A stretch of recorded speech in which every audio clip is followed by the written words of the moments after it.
नमस्ते दोस्तों। यार, बोर्ड एग्जाम्स का रिजल्ट जब उम्मीद से कम आता है ना, तो सच में ऐसा लगता है जैसे दुनिया वहीं थम सी गई है। लेकिन आज मैं आपको एक ऐसी कमाल की बात बताने वाला हूं जो लिटरली एक गेम चेंजर है। आज के इस एक्सप्लेनर में हम एक बहुत ही प्रैक्टिकल एकेडमिक रिकवरी प्लान को डिकोड करने वाले हैं।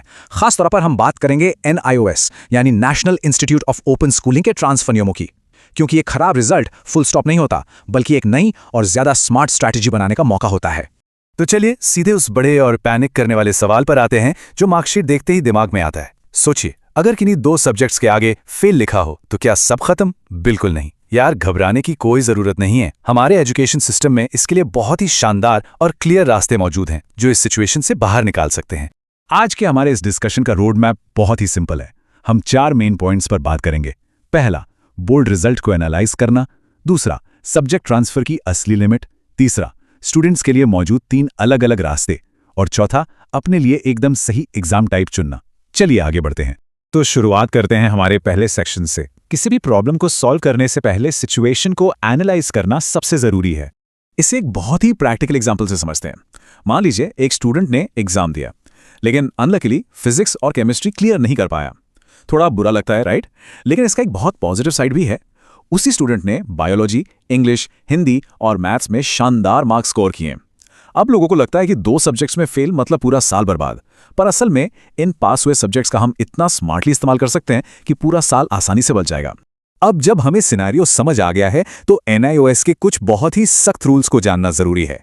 देखिए, जब स्टूडेंट स्ट्रेस में होते हैं तो अक्सर स्कैमर्स इसका फायदा उठाते हैं। वो आपसे कहेंगे, अरे टेंशन मत लो, बस थोड़ी सी फीस दे दो और हम तुम्हारे 3, 4, 5 सब्जेक्ट्स आसानी से ट्रांसफर कर देंगे। सुनने में ये बहुत रिलैक्सिंग लगता है, लेकिन ये एक बहुत बड़ा स्कैम है। शॉर्टकट के चक्कर में ऐसे झूठे वादों पर बिल्कुल भरोसा मत करना। तो यहां सबसे क्रूशियल पॉइंट आता है। इस बात को बिल्कुल दिमाग में छाप लीजिए कि NIOS में ट्रांसफर ऑफ क्रेडिट, जिसे हम TOC कहते हैं, उसकी फिक्स लिमिट सिर्फ और सिर्फ 2 सब्जेक्ट्स है। जी हाँ, मैक्सिमम 2 सब्जेक्ट्स। कोई भी एजेंट कुछ भी बोले, इस रूल के साथ कोई कॉम्प्रोमाइज नहीं होता। अब क्योंकि सिर्फ 2 ही सब्जेक्ट ट्रांसफर हो सकते हैं, तो एक सॉलिड स्ट्रैटेजी बनाना बहुत जरूरी है। यहां 2 मस्त ऑप्शंस हैं। या तो उन सब्जेक्ट्स को ट्रांसफर कराया जाए जिनमें सबसे ज्यादा मार्क्स आए हैं, जैसे बायोलॉजी में 80+, इससे ओवरऑल परसेंटेज बढ़िया हो जाएगी। या फिर दूसरी स्मार्ट स्ट्रैटेजी ये है कि उन सब्जेक्ट्स को ट्रांसफर कराया जाए जो सबसे ज्यादा डरावने लगते हैं, जैसे कि शायद मैथ्स। ये चॉइस पूरे गेम को पलट सकती है। चलिए अब आते हैं अपने तीसरे सेक्शन पर और देखते हैं कि स्टूडेंट्स के लिए आगे कौन से रास्ते खुलते हैं।